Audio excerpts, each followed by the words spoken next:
Usías es el retrato hablado de muchas personas, hombres de Estado, hombres que han escalado en altas posiciones y al final se han olvidado de que la obra es de Dios y que Dios mueve los tiempos y las edades, como dice la palabra. Él quita reyes y pone reyes. La obra es de Dios, pero muchas veces hombres en posiciones encumbradas consideran que los méritos son suyos y no es así en el plano espiritual. Acerca de el rey Usías hay algo interesante, y es que él comenzó su reinado siendo un adolescente. Tenía apenas 16 años cuando comenzó a reinar. ¿Cuántos hay aquí con 16 años? Con 16, al revés, se multiplicaba la enésima potencia. Al revés, no. Hay jóvenes de 16 años aquí, sí. Y si tú, joven, te sientes incapaz de hacer cosas, pues recuerda que Usías, a los 16 años, fue rey. Él gobernó la nación de Israel, la parte sur, porque también es interesante aclarar que Israel, después de la muerte del sabio Salomón, se dividió en dos: reyes del norte y reyes del sur. Al norte, con capital en Samaria, se fueron 10 reinados, 10 reyes, y al sur solamente 2. La tribu de Judá y la tribu de Benjamín fueron las que se quedaron en el sur. Y entonces Usías formó parte de este reinado en la parte sur y fue el 10º rey de Israel, gobernando desde el sur. Y la historia se encuentra en el libro de Segunda de Crónicas, capítulo 26. Ahí encontramos la historia del rey Usías. Les invito a que vayan conmigo por ahí. Segunda de Crónicas, capítulo 26. Y en los versículos 4 y 5 nos habla de las primeras medidas tomadas por este rey que reinó 52 años, como decía. Gobernó más tiempo que lo que gobernó David, que gobernó 40, su hijo Salomón 40 también. Este gobernó 52, un tremendo reinado, se extendió por muchos años. Versos 4 y 5 habla de las primeras medidas que tomó como rey. Hizo lo recto ante los ojos de Jehová, conforme a todas las cosas que había hecho Amasías su padre. O sea, honró la memoria de su padre, hizo lo recto delante de Dios. Esto es algo maravilloso. Hizo cosas buenas. El versículo 5 dice: y persistió en buscar a Dios en los días de Zacarías, entendido en visiones de Dios, y en estos días en que buscó a Jehová, él le prosperó. Y esto suena fantástico. Esto es como un efecto de causa y acción, causa-efecto.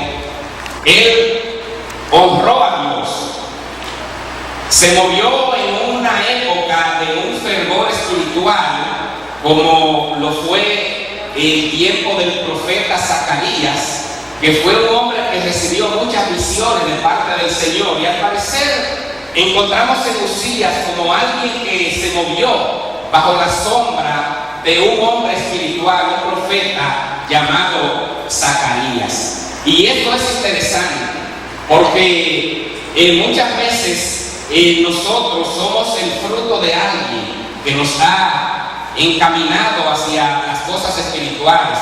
Somos el producto de mentores.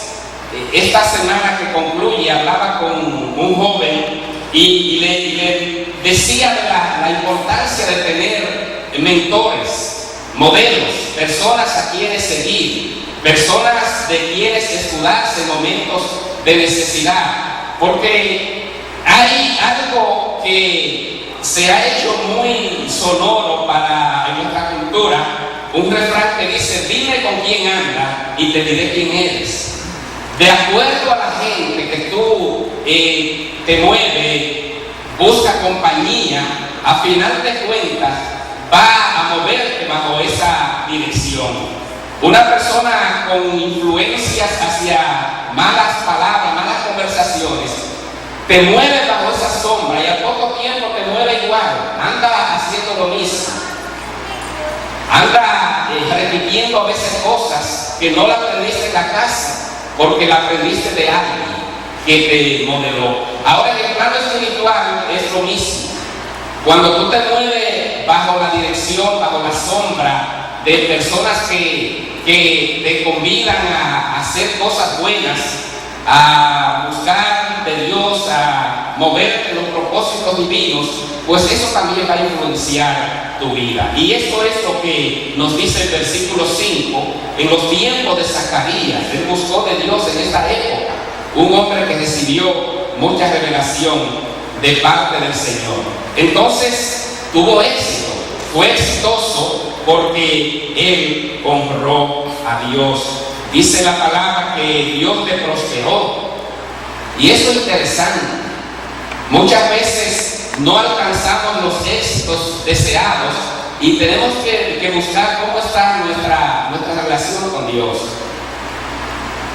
Una vida alejada de lo que es la oración, de la lectura, congregarse, buscar el ambiente espiritual, eso con el tiempo tiene resultados.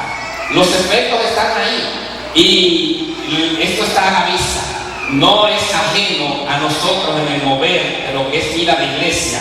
La gente que regularmente más se mueve en los asuntos de obra de la iglesia, obra de Dios, son las personas que regularmente encontramos más comprometidos también.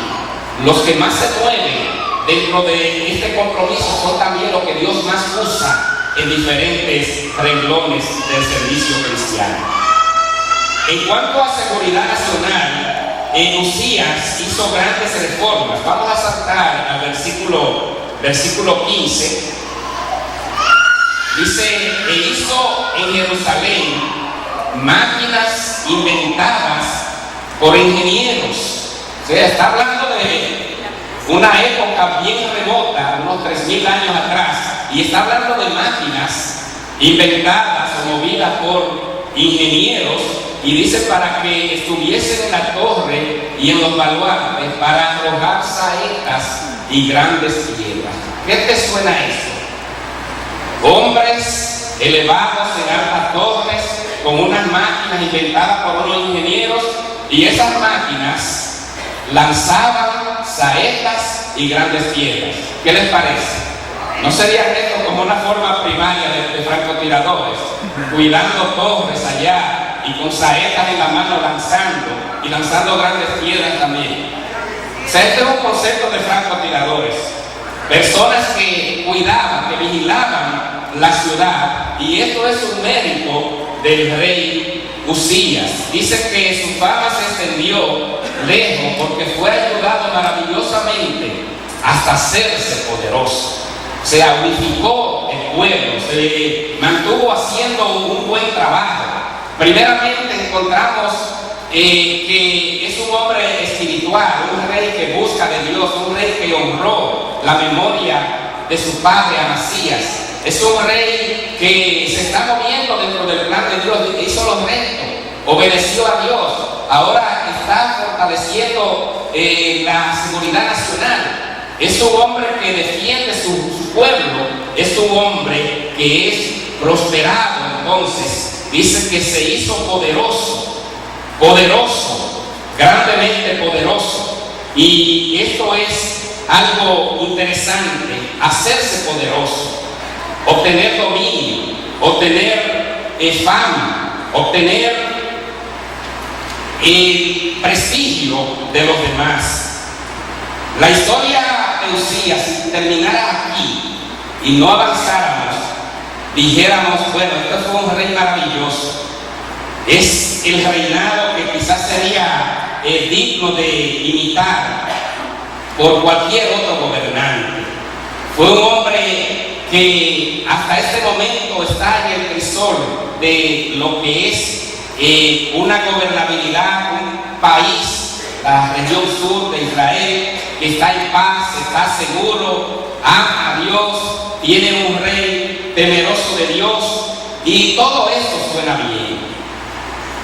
Ahora, dentro de toda esta bonanza, viene muchas veces la soberbia de la gente.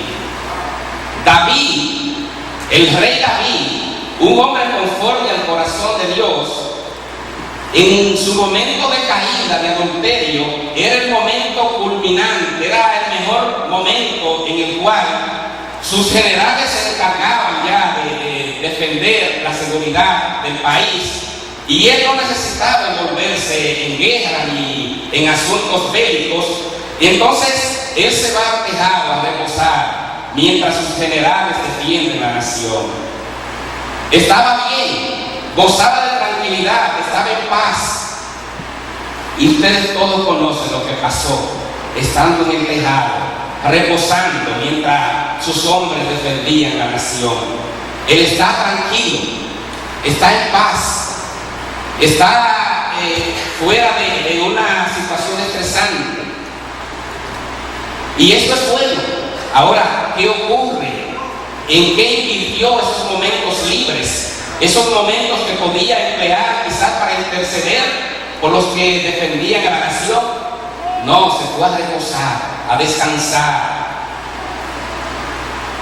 El descanso es bueno, pero ¿cómo descansa? ¿Qué haces mientras descansas? Divaga tu mente sobre las cosas que no agradan a Dios, sobre deseos pecaminosos mientras descansa, mientras está tranquilo, en tanto que otros se encargan de pasar los momentos atroces y de recibir las consecuencias de lo que es la prosperidad.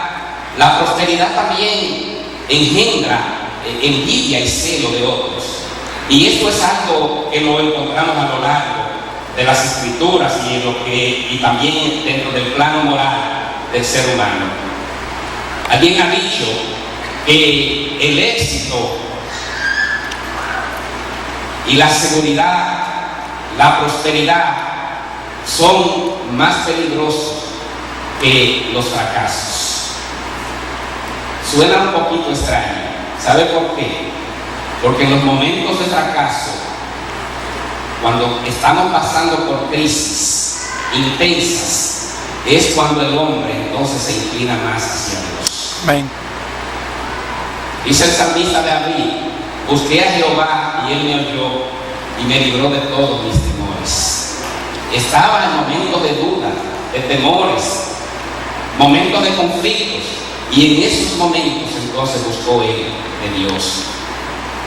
Pero yo te tengo buena noticia: ese Dios de David, ese Dios de Uzías que le prosperó, es el mismo Dios que adoramos y servimos hoy, y Él está aquí. Él está presente. Mira, puede estar pasando por situaciones difíciles, puede estar pasando por crisis intensas, y yo te quiero decir que en Jesús hay esperanza.